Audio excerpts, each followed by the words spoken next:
been to Bayfront Park many times. It's a great family destination. I take my kids, my dog, my husband and I go walking there with our family. We love Bayfront Park.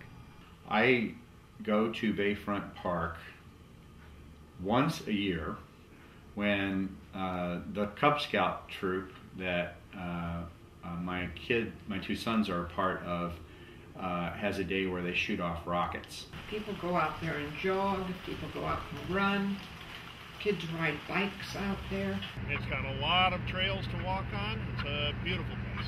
Oh, well, it seems to appeal to people who like open space and to do things sort of their own volition, I guess, as opposed to doing it in an organized way. It's important to me because it's kept pretty natural. I love climbing up to the summits and looking down at the salt flats and looking at the marsh. And we love the prairie dogs. We were laughing about them today and watching the hawks circle around to look at them. So I think this is one of my favorites, not only for the dog, but because I feel like I can get away from my urban kind of suburban life, I guess. This park is centrally located and accessible by people from all walks of life.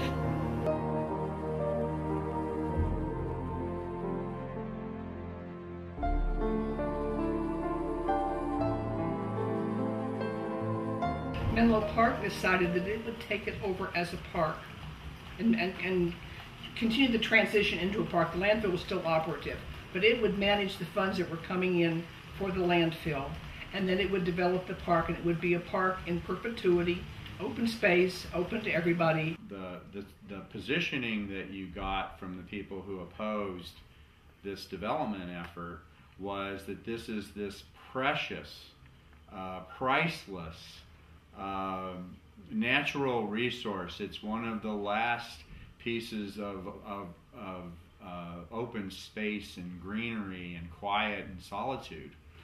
But if you've been over there to shoot off rockets for the Cub Scouts, what you see, what I saw, was a former city incinerator, which then, after the laws were passed in the 60s to make burning trash illegal, became the city landfill, and then they put dirt over the top of it, and so you have this frankly very desolate place with no landscaping and scrub trees sitting on top of a former garbage dump. The proposal was to convert Bayfront Park, which is a former landfill, to a golf course and soccer and baseball fields. Menlo Park is facing, and has for years been facing, really significant financial challenges because of the fact that we have not allowed enough development to generate sales tax. The city has not spent any money on the park. That money comes from the Parks Trust Fund. And so the park, up until now and through the next 4 or 5 years, basically will pay for itself. There were some things wrong with this proposal, and it needed a lot of public comment and probably some redesign in order to address what I think were some valid objections. Where they wanted to put the athletic fields was right where the nicest part of Bayfront Park was, which is the pond right there at the front. And so they were going to fill that in and put athletic. That was probably not the best proposal of all time. So no, I've never heard about the fact that they were thinking of turning it into a golf course, and I would not like that at all, because this is kind of like my sanctuary to get away from sort of people and perfectly coiffed lawns, so I would love to keep it the way it is. It really is truly a regional park, and it's one of the few parks that you see such a diverse group of citizens using the park. You see people of every skin color utilizing that park, which isn't always the case. Our estimates are that there are probably about 600 people a week use the park, and that's about this. It seems about the same whether it's summer or winter. What you find is there's not very many people there, handfuls of people, and many of the people that are there for in order to distribute drugs No, heavy we asked history.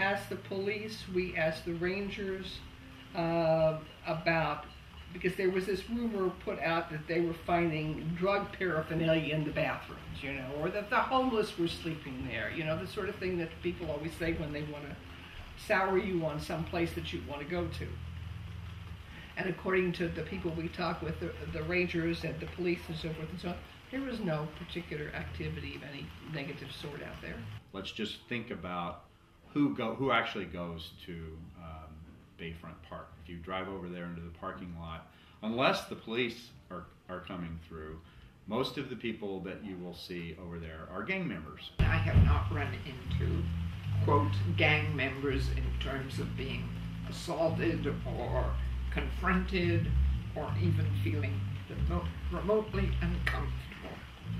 If you stand at the highest point in Bayfront Park and you just look around, just do a 360 around on really spectacular scenery, just spectacular views in every direction, as long as you don't look down below your chin.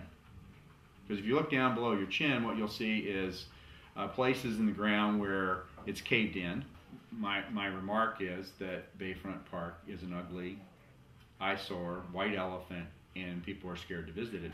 Well, I guess beauty is in the eye of the beholder. I think hills covered with green grass or long golden grass with a few trees are quite lovely, because most of California looks like that in the summertime. I do think open space is important, and for me, open space is related to the fact that it isn't manicured by people. It's kept natural with sort of natural plants, and I know this was a landfill, but it's turning back into what it was naturally here before, and I like to have space that's untampered by humans. Bayfront Park, which is a hilly park, which has got debris underneath and all the other things that come with the old dump, is not a good place to try to flatten it out and put sports fields there. I mean, we'd be happy to see them elsewhere, and we've supported all the efforts to do that. But you can't get mad at Bayfront Park because it is what it is. The land uses are just not compatible. Wildlife refuge, active sports recreation, they just don't go together. It benefits me personally because it allows you to get away from all the things that drive you crazy about living in a city. We have such busy lives, and we need the peace and quiet of open space to rejuvenate our spirits. It is really important that you and your generation get involved, because if nobody stands up for open space, it's going to be lost.